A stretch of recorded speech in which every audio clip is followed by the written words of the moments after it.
Bonjour et bienvenue sur le blog J'arrête de râler. Ici c'est Christine. Et donc je me suis engagée il y a quelques jours à tenter le challenge, impossible dirait-on, mais on va essayer, de ne pas râler pendant 21 jours consécutifs. Comment ça marche? J'ai choisi un petit bracelet que je porte sur moi tous les jours.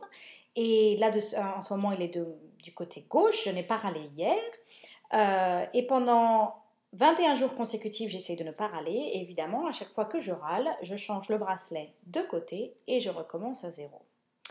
Alors pourquoi ce challenge? Les gens me posent beaucoup de questions. J'ai commencé à faire un petit peu de recherche pour essayer d'approfondir un petit peu ce sujet de râler.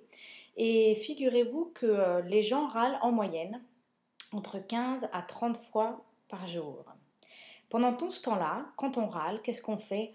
On rumine, on se plaint, on soupire, on souffre, on est dans la douleur et on met toute notre attention sur nos problèmes, nos galères, toutes les choses qui ne fonctionnent pas. L'idée de ce challenge, c'est d'essayer de changer son attention et d'arrêter d'être coincé dans la boue de nos galères où on rumine, on rumine, on rumine, et d'essayer de mettre notre attention sur ce qu'on a envie, sur ce qu'on peut créer, sur les solutions à nos problèmes, plutôt que de regarder le problème en lui-même.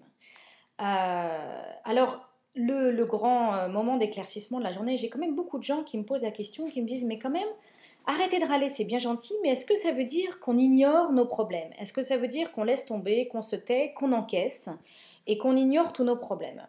Et alors j'ai vraiment réfléchi beaucoup à ce sujet-là. J'ai été faire un peu de recherche sur Internet pour essayer de me faire une opinion. Et en fait, ce que j'ai réalisé, c'est que vraiment, vraiment, vraiment, ce challenge n'a rien à voir avec ignorer ses problèmes. Ce challenge, il est lié à choisir la réaction qu'on a par rapport à un problème et choisir d'avoir une réaction qui soit productive, qui nous amène à quelque chose.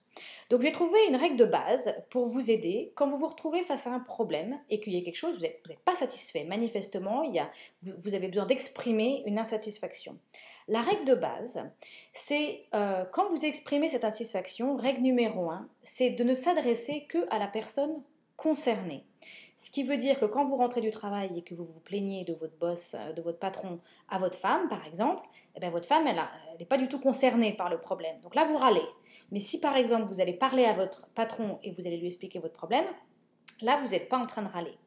De la même manière avec les enfants, le sujet des enfants arrive beaucoup sur la table avec ce challenge.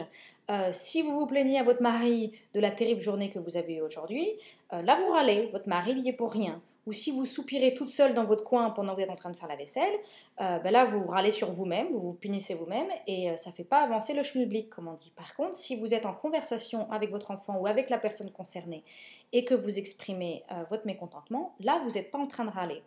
Par contre, il y a une deuxième règle pour que ça marche, cette chose-là, c'est que quand vous exprimez votre mécontentement, vous vous contentez d'exprimer les faits et vous relevez, vous retirez tout mode de jugement.